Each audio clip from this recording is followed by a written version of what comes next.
Tahimik ang umaga sa Sanbughaw. Ang hamog ay dahan-dahang bumabalot sa mga kubo at mga puno ng nyog, habang ang mga manok ay nag-uunahang tumilaok.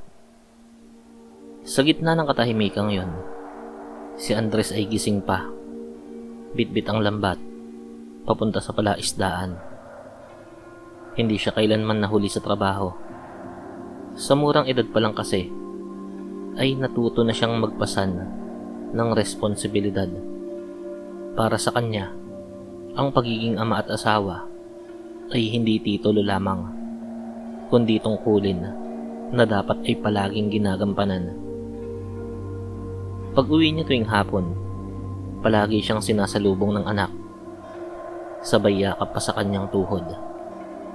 Si Lily naman, ang kanyang asawa, ay nakatayo sa kusina. May ngiting pagod, ngunit puno ng pagmamahal.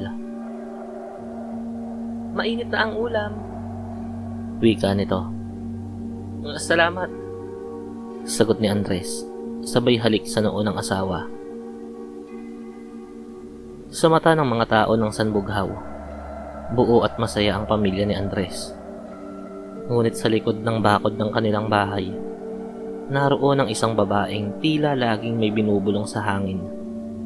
Si Aling Telang, ang ina ni Andres. Si Aling Telang ay hindi ordinaryong ina.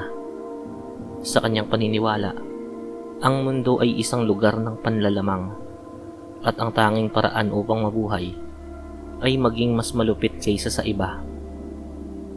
"Hindi ka pinalaki para yurakan.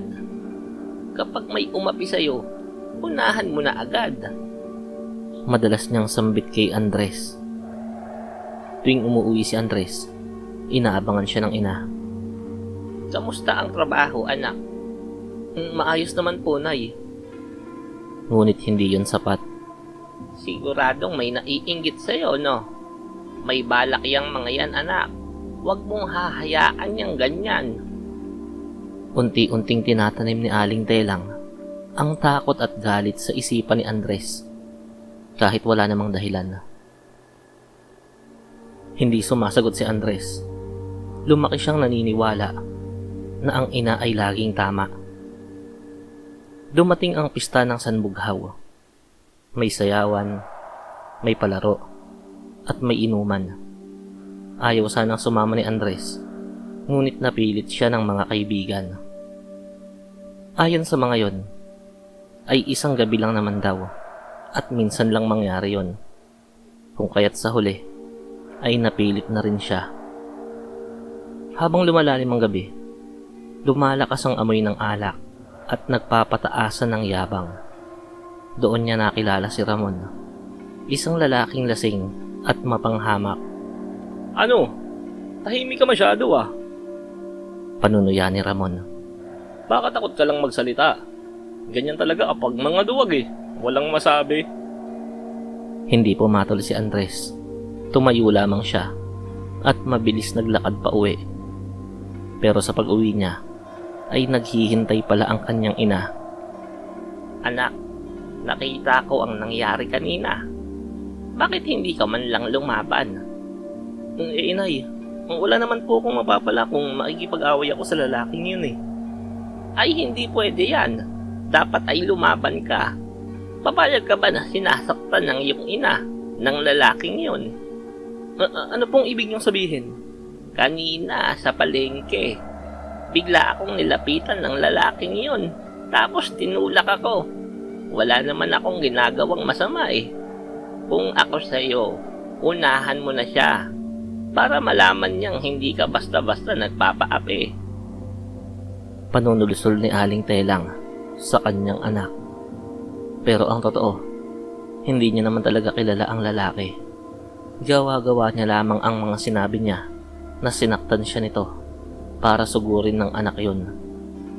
Dahil naman sa mga narinig ni Andres mula sa kanyang ina, ay nandilimang paningin niya at bumalik sa inuman.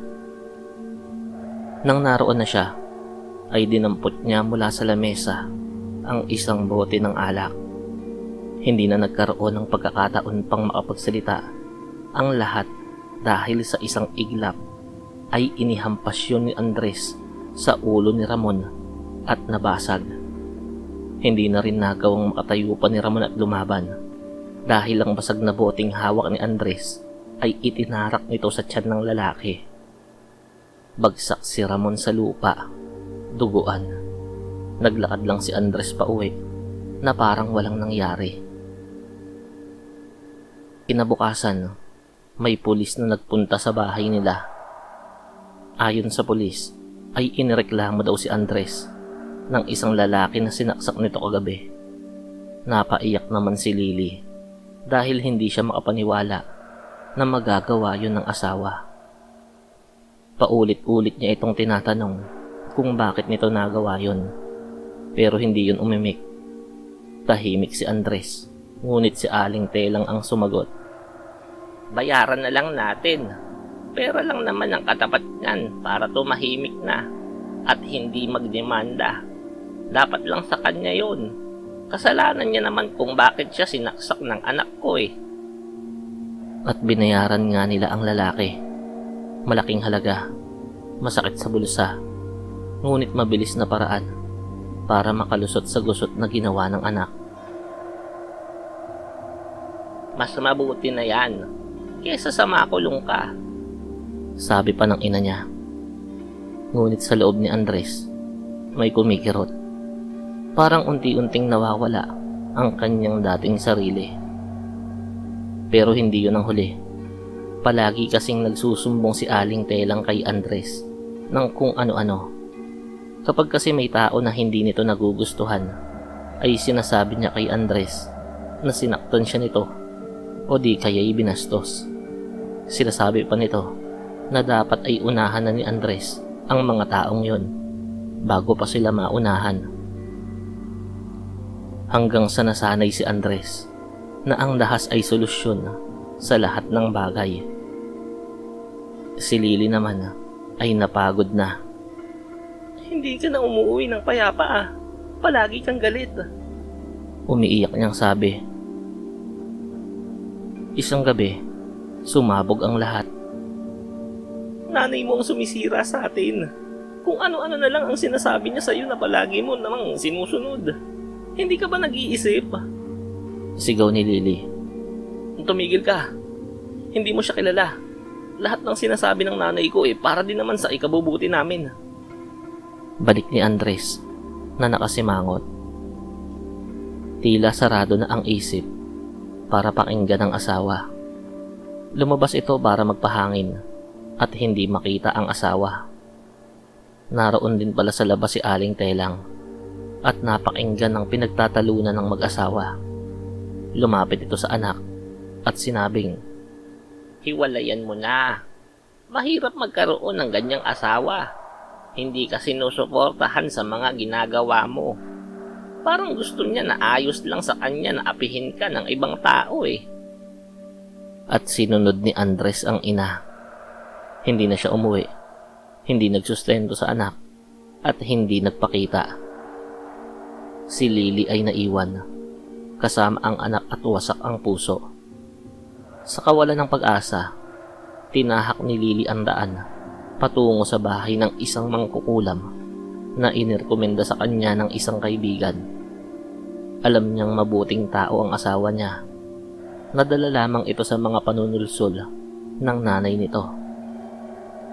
Isinalaysay niya sa mangkukulam kung ano ang nangyari at kung anong ugali mayroon ng nanay ng kanyang asawa. At sinabi niya sa mangkukulam na ito na ang bahala kung anong kaparusahan ang ipapataw rito. Isang araw, bigla na lamang nangati ang bibig ni Aling Telang. Sa una ay natatanggal ang katinoon sa pamamagitan ng pagkamot at pagpahid ng mga gamot. Pero habang tumatagal, ang pangangati noon ay napapalitan ng hapdi at labis na pangangati. Hindi na rin umiepekto ang mga ipinapahid niyang gamot at mahahalata na ang paglaki at pagkalaylay noon. Hanggang hindi na siya makapagsalita ng maayos. Ngunit patuloy pa rin ang panunulsol nito sa anak at pagsusumbong ng mali kahit ganoon na ang kalagayan nito. Hanggang sa tuluyan ng manatiling malaki ang kanyang bibig, parang marka ng lahat ng masasamang salitang kanyang binitawan. Dahil sa nangyari sa kanyang ina, napunta ang atensyon ni Andres sa pag-aalaga rito. Napaiwas na rin siya sa mga away at napagtanto na ang lahat ng gusot na napasukan niya ay bunga ng pananulsol ng kanyang ina. Doon natauhan si Andres dahil sa isang salita lamang ng kanyang ina ay nagawa niyang iwanan ng kanyang mag-ina. Patakbo niyang tinungo ang bahay ng kanyang mag-ina, pero huli na ang lahat. Pinili kasi ni Lily na magpakalayo-layo upang makalimot. Wala na rin itong balak bumalik sa lalaking inabando na sila dahil lamang sa panunulsol ng ina nito. Labis na kamalasan ng sinapit ni Andres. Nawala sa kanya ang kanyang binuong pamilya. Ang tanging natira na lamang sa kanya ay ang kanyang ina na may karamdaman sa bibig na hindi na gumagaling. Alam niyang magiging pasanin niya yon sa mga susunod pang panahon. At sa bawat umagang sumisikat ang araw, alam niyang ang pinakamalaking kasalanang nagawa niya ay ang pagpiling maging bulag at sumunod sa sulsulera niyang ina.